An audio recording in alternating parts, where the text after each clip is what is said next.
Hello साथीहरु नमस्कार। तपाईहरुलाई यस YouTube च्यानलमा स्वागत छ। यदि तपाईहरु नयाँ हुनुहुन्छ र अहिलेसम्म पनि सब्स्क्राइब गर्नुभएको छैन भने कृपया सब्स्क्राइब गरेर जोडिनु होला ताकि हामीले बनाएका विभिन्न महत्त्वपूर्ण अपडेटहरु तपाईहरुले छिटोभन्दा छिटो आफ्नो मोबाइल या ल्यापटपमा प्राप्त गर्न सक्नुहुनेछ। साथीहरु, आजको विषयवस्तु रहेको छ गोरखापत्रमा प्रकाशित महत्त्वपूर्ण वस्तुगत प्रश्न उत्तरहरु रहेका छन्। कृपया तपाईहरु लोकसेवाको जुनसुकै पनि निजामती अर्थात यता फोर्सतिर अर्थात ब्याङ्किङतिर अर्थात जुनसुकै विभिन्न क्षेत्रतिर लोकसेवाले लिने परीक्षाहरुको तयारी गर्दै हुनुहुन्छ भने कृपया तपाईहरुलाई यो भिडियो एकदमै हेल्पफुल हुनेछ।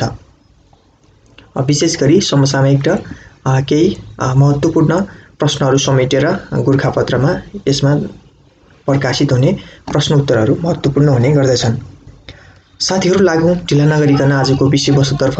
1 नम्बरमा रहेको छ 2077 चैत्रमा भएको गैंडा गणना अनुसार हाल नेपालमा गैंडाको संख्या कति रहेको छ भनेको छ। यसमा 752 वटा रहेका छन्।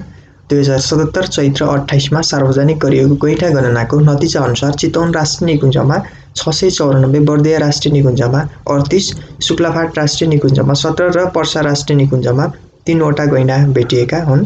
त्यसैगरी गैंडा गणना 2077 चैत्र 9 देखि 28 सम्म गरिएको थियो। कुल गैंडा मध्ये वयस्क 520, अर्धवयस्क 96 र बच्चा 136 रहेको छन्। त्यसैगरी 6 वर्ष पहिले अर्थात सन् 2015 मा गरिएको गैंडा गणनामा नेपालको कुल 645 गैंडा रहेका थिए। नेपालमा कुल 645 रहेका थिए भने अहिले 752 वटा गैंडाहरू रहेका छन्। त्यसैगरी 2 नम्बरमा रहेको छ नेपालको कुन संस्थालाई मानित विश्वविद्यालय अथवा डिम्ड युनिभर्सिटी बनाउने गरी प्रारम्भिक कार्य अघि बढाइएको छ भनेको छ नेपाल कृषि अनुसन्धान परिषद नार्क। त्यसैगरी नार्कलाई मानित विश्वविद्यालय बनाउने धेरै पहिलेदेखि प्रयास हुँदै आएको नार्कको 3 वर्षीय अन्तरिम योजना 2064 देखि 2067 मा पनि यस सम्बन्धी कुरा उल्लेख रहेको थियो। त्यसैगरी नार्कमा मानित विश्वविद्यालय स्थापना भएको त्यहाँ अनुसन्धानका साथै अध्यापनको कार्य पनि हुने भएको छ। त्यसैगरी यसको स्थापनामा भारतको सहयोग रहने बताइएको छ।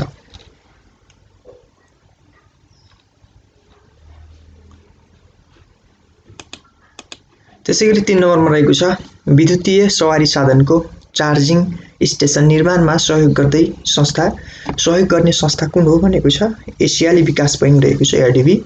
सरकारले 7 प्रदेशका विभिन्न 50 स्थानमा विद्युतीय सवारी साधनको चार्जिङ स्टेसन बनाउने भएको छ। चार्जिङ स्टेसन मुख्य राजमार्ग, बस पार्क र ठूला शहरहरुमा राखिनेछ। त्यसैगरी 1 वर्ष 2078 चैत भित्र चार्जिङ स्टेसनको निर्माण सम्पन्न गर्ने गरी ठेक्का सम्झौता गरिएको। हरेक चार्जिङ स्टेसनमा 142 किलोवाट क्षमताको चार्जर, त्यसमा विद्युत आपूर्तिका लागि 50 केभीए को ट्रान्सफर्मर, अनलाइन बिलिङ प्रणालीको जडान गरिने। त्यसैगरी 300 भन्दा बढी चार्जरलाई सेवा दिन सक्ने गरी नेपाल विद्युत प्राधिकरणको डाटा सेन्टरमा चार्जिङ स्टेसनको सफ्टवेयर राखिनेछ। त्यसैगरी 50 वटै स्टेसनको कन्ट्रोल काठमाडौँबाट हुनेछ भनेको छ। त्यसैगरी 4 नम्बरमा रहेको छ नेपाल आयल निगमले इन्धन चुहावट नियन्त्रण गर्ने उद्देश्यले enterprises resource planning ERP software कहिलेदेखि लागू गर्ने गरी निर्णय गरेको हो भनेको छ विक्रम सन् 2078 वैशाख 2 गतेदेखि देशभरका सबै डिपोमा ERP लागू गर्ने केन्द्रीय कार्यालयबाट उच्च स्तरका कर्मचारीको नेतृत्वमा टिम परिचालन गरिएको। त्यसैगरी ERP सफ्टवेयर लागू भएको इन्धन ढुवानी वितरण र लेखा प्रणालीलाई सुधार गर्दा चुहावट नियन्त्रणमा सघाउ पुग्ने विश्वास गरिएको छ। त्यसैगरी अर्को 5 नम्बरमा रहेको छ। 5औं प्रश्न रहेको छ, सरकारले व्यक्तिगत घटना दर्तालाई थप जानकारी बनाउने उद्देश्य साथ कुन अवधिलाई व्यक्तिगत घटना दर्ता सप्ताहका रूपमा मनाउन थालेको छ भनेको छ।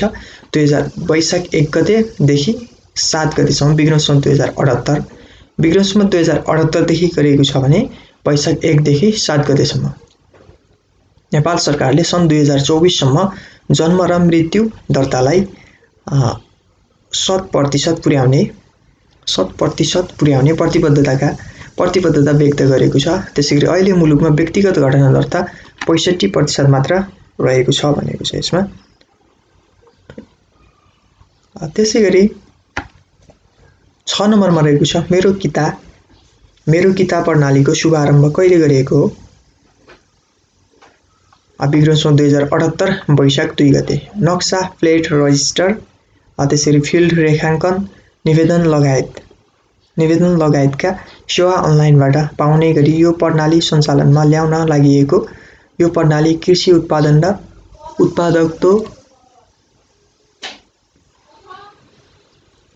लगायतका पक्षसँग पनि सम्बन्धित रहेको जनाइएको छ।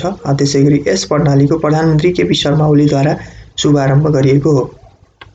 अर्को 7 नम्बरमा रहेको छ, जुङशीतल पर्व कुन क्षेत्रमा प्रचलनमा रहेको छ।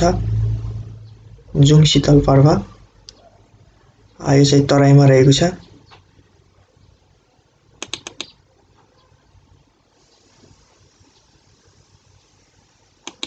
यो जुडशीतल रहेको छ।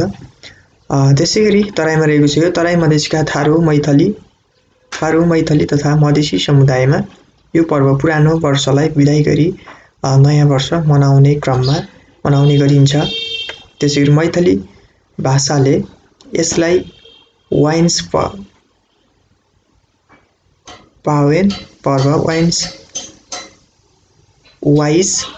यसलाई वाइस पावेन पर्व पनि भन्ने गर्दछन्। त्यसैगरी यस पर्वमा परिवारका ज्येष्ठ सदस्यले आफूभन्दा सानो उमेरका व्यक्तिलाई शिरमा पानी राखेर आशीर्वाद दिने चलन रहेको छ। त्यसैगरी 8औं नम्बरमा रहेको छ। 8 नम्बरको प्रश्न, सिरुवा पर्व कुन क्षेत्रमा प्रचलन रहेको छ। यो चाहिँ पूर्वी तराईमा रहेको छ। वैशाख 1 गतेदेखि सुरु हुने नयाँ वर्षसँगै पूर्वी तराईका विशेष गरी राजवंशी, ताजपुरिया, मनगाट, गनगाट, त्यसै माझी, थारू लगायतका आदिवासी समुदायमा यो पर्व सञ्चालनमा रहेको छ। त्यसैगरी यस पर्वमा नयाँ लुगा लगाउने, मिठा परिकार खाने, परिवार, गाउँ समाज र राष्ट्रको शान्ति एवं समृद्धिका लागि ग्राम तथा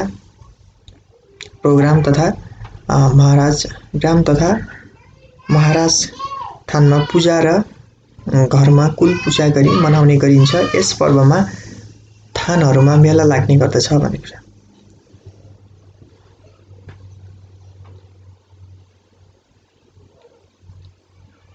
त्यसैगरी 9 नम्बरमा रहेको छ, लैङ्गिक उत्तरदायी बजेट सुरु गर्ने राष्ट्र कुन हो भनेको छ। अस्ट्रेलिया रहेको छ सन् 1984 देखि। त्यसैगरी 10औं नम्बरमा रहेको छ, फाल्गुनन्द सुकीलुम्बा विमानस्थल कहाँ रहेको छ। यो चाहिँ इलाममा रहेको छ। नयाँ वर्ष 2078 सँगै यस विमानस्थलमा उडान अवतरणको तयारी भइरहेको छ। त्यसैगरी 328 रोपनी क्षेत्रफलमा बनेको सो विमानस्थल 2067 चैत्र 13 मा शिलान्यास तत्कालीन प्रधानमन्त्री झलनाथ खनालद्वारा भएको थियो। त्यसैगरी 11 नम्बरमा रहेको छ, नेपालमा स्वास्थ्य बीमा कार्यक्रमको सुरुवात कहिलेदेखि भएको। विक्रमसम्म 2072 चैत्र 25 गते। तपाईको स्वास्थ्य हाम्रो अटोट भन्ने मूल नारा साथ कैलाली जिल्लाबाट यो कार्यक्रम सुरुवात गरिएको 2077 चैत्र 25 गते 5औं स्वास्थ्य बीमा दिवस मनाइएको थियो।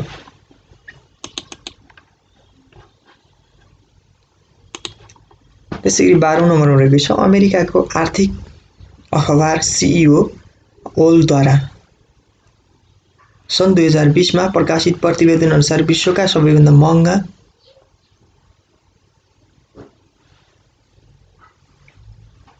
महँगा देशको सूचीमा पहिलो स्थानमा रहेको राष्ट्र कुन हो भनेको छ। स्विजरल्यान्ड रहेको छ। महँगा देशको सूचीमा दोस्रो स्थानमा नर्वे र तेस्रो स्थानमा आइसल्यान्ड रहेका छन्। त्यसैगरी महँगा देशको सूचीमा नेपाल 122औं स्थानमा रहेको छ। साथीहरूलाई महत्त्वपूर्ण हुन सक्छ, यो याद गर्नु होला। पहिलो स्विजरल्यान्ड रहेको छ भने नेपाल चाहिँ 122औं स्थानमा रहेको छ। त्यसैगरी विश्वको सबैभन्दा सस्ता देशको सूचीमा पाकिस्तान पहिलो स्थानमा रहेको छ। पाकिस्तान चाहिँ पहिलो रहेको छ भने त्यसैगरी सस्ता देशको सूचीमा नेपाल 11औंमा रहेको छ, 11औं स्थानमा रहेको छ। घरभाडा, रेस्टुरेन्टमा खानाको मूल्य, लुगा, ट्याक्सी भाडा, इन्टरनेटको मूल्य लगायतका विषयलाई आधार मानी सो सूची तयार पारिएको सर्वेक्षण 132 देशका राजधानीमा गरिएको थियो भनेको छ। 132 मा नेपाल 122औं मा पर्दो रहेछ भने महँगोमा 122औं पर्दो रहेछ भने सस्तोमा 11औं। त्यसैगरी 13 नम्बरमा रहेको छ 2076 माघ 20 को मन्त्री परिषद बैठकले देशका कति स्थानलाई औद्योगिक ग्रामीण घोषणा गर्ने निर्णय गर्यो भनेको छ।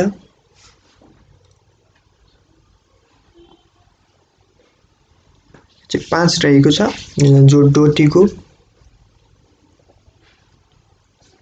डोटीको जोरायल गाउँपालिका 2, त्यसैगरी बझाङको तलकोट गाउँपालिका 6, त्यसैगरी ओखलढुङ्गाको मोलुङ गाउँपालिका 6 र स्याङ्जाको चापाकोट नगरपालिका 9 र स्याङ्जाकै कल्याङ नगरपालिका 1 लाई औद्योगिक ग्राम घोषणा गर्ने निर्णय भएको हो भनेको छ। यसमा 5 वटा भनेर जान्दा हुन्छ तपाईहरुले। त्यसैगरी 14 नम्बरमा रहेको छ एसएलसी हाल एसई मा सर्वोत्कृष्ट हुनेको नाम घोषणा गर्ने परिपाटी कहिलेदेखि बन्द भएको हो भनेको छ। विक्रम 2062 सालदेखि।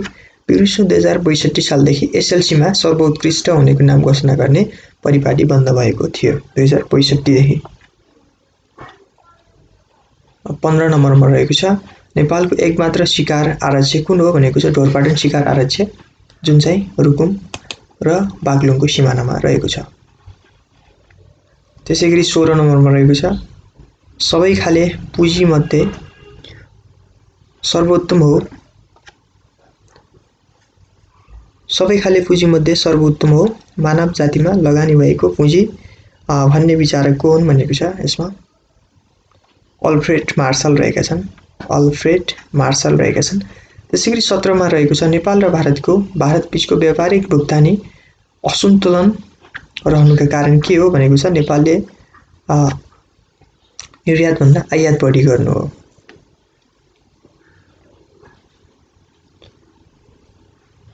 त्यसैगरी 18 नम्बरमा रहेको छ पत्रपत्रिकाका लागि हुलाक टिकटको व्यवस्था कहिलेदेखि हटाइएको हो भनेको छ। विक्रम सन् 2063 जेठ 12 गतेदेखि हटाइएको हो। त्यसैगरी 19 नम्बरमा रहेको छ रेड एप्पल भनी केलाई बुझिन्छ भनेको छ। गोलभेडा। 20 नम्बरमा रहेको छ नेपाल पृथ्वीको कुन गोलार्धमा अवस्थित छ भनेको छ। उत्तरी गोलार्धमा रहेको छ। त्यसैगरी 21 नम्बरमा रहेको छ नेपालको शिक्षा पद्धतिमा नेपाली विषयलाई अनिवार्य गराउने पहिलो व्यक्ति को हुन् भनेको छ। महाकवि लक्ष्मीप्रसाद देवकोटा। त्यसैगरी 22 नम्बरमा रहेको छ वैशाख 1 गते मनाउने गरिएको विषु पर्व कुन ठाउँमा प्रचलित पर्व सुरपश्चिम। विषु पर्वलाई विषु संक्रान्ति पनि भन्ने गरिन्छ भनेको छ। यसमा मिठा खानाका परिकार बनाई खाने, त्यसैगरी देउडा खेल्ने एवं सिस्नु पानी छापेर यो पर्व मनाउने गरिन्छ भनेको छ। त्यसैगरी 23 नम्बरमा रहेको छ एसियाली राष्ट्र जोड्ने आइरन सिल्क रोड सम्झौतामा कहिले हस्ताक्षर भएको हो भनेको छ। सन् 2006 नोभेम्बर 10 मा भएको थियो। त्यसैगरी 24औं नम्बरमा रहेको छ रसुवा जिल्लाको लामटाङ क्षेत्रमा पर्ने 5890 मिटर अग्लो हिमशिखरलाई के नामकरण गरिएको छ भनेको छ। वेडेन पावेल स्काउट पिक भनेको छ। वेडेन पावेल स्काउट पिक भनेको छ। त्यसैगरी 25 नम्बरमा रहेको छ नेपाल सरकारद्वारा जनता आवास कार्यक्रमको सुरुवात कहिलेदेखि भएको हो? आर्थिक वर्ष 2066-67 बाट भएको छ। सरकारले आर्थिक वर्ष 66-67 को बजेट तथा कार्यक्रम मार्फत सिराहा, सप्तरी तथा कपिलवस्तु जिल्लाबाट जनता आवास कार्यक्रम सुरुवात गरेको हो। त्यसैगरी गरिबको रेखामुनि रहेको नागरिकलाई स्वस्थ तथा सुरक्षित आवास उपलब्ध गराउने उद्देश्यले सरकारले जनता आवास कार्यक्रम सुरु गरेको हो। त्यसैगरी 26 नम्बरमा रहेको छ भर्चुअल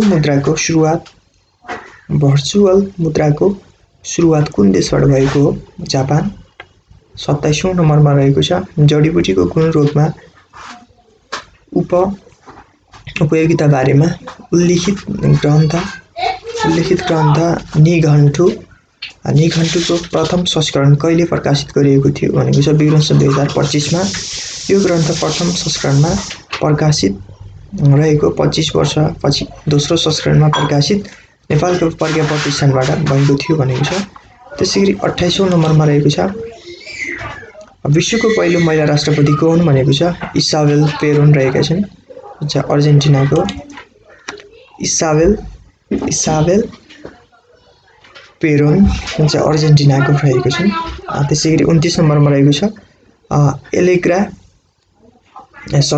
पेलेग्रा रोग भिटामिन बी को कमीले लाग्छ भने स्कर्वी रोग कुन भिटामिनको कमीले लाग्छ भने भिटामिन सी को कमीले लाग्ने गर्दछ स्कर्वी रोग। त्यसैगरी आजको अन्तिम प्रश्न 30 नम्बरमा रहेको छ जापानको हिरोसिमामा 6 अगस्त 1945 मा विस्फोट गरिएको परमाणु बमको नाम के थियो भने लिटिल वेट रहेको थियो। जापानको हिरोसिमामा 6 अगस्त 1945 मा विस्फोट गरिएको परमाणु बमको नाम के थियो भने लिटिल बोय रहेको थियो। साथीहरूलाई आजको गोरखापत्रमा प्रकाशित केही महत्त्वपूर्ण वस्तुगत प्रश्नहरू कस्तो लाग्यो कृपया जस्तो लाग्यो सल्लाह सुझाव प्रतिक्रिया दिनु नभुल्नु होला र तपाईहरुलाई भिडियो मन पर्यो भने तपाईहरुको साथीहरुमाझ पनि शेयर गर्नु होला र यस YouTube च्यानललाई अहिलेसम्म पनि सब्स्क्राइब गर्नु भएको छैन भने कृपया सब्स्क्राइब गरेर जोडिनु होला ताकि हामीले बनाएका विभिन्न महत्त्वपूर्ण अपडेटहरु तपाईहरुले प्राप्त गर्न सक्नुहुनेछ। भन्दै आजको विषयवस्तु यति नै रहेको छ। हवस् त साथीहरु नमस्कार जय नेपाल।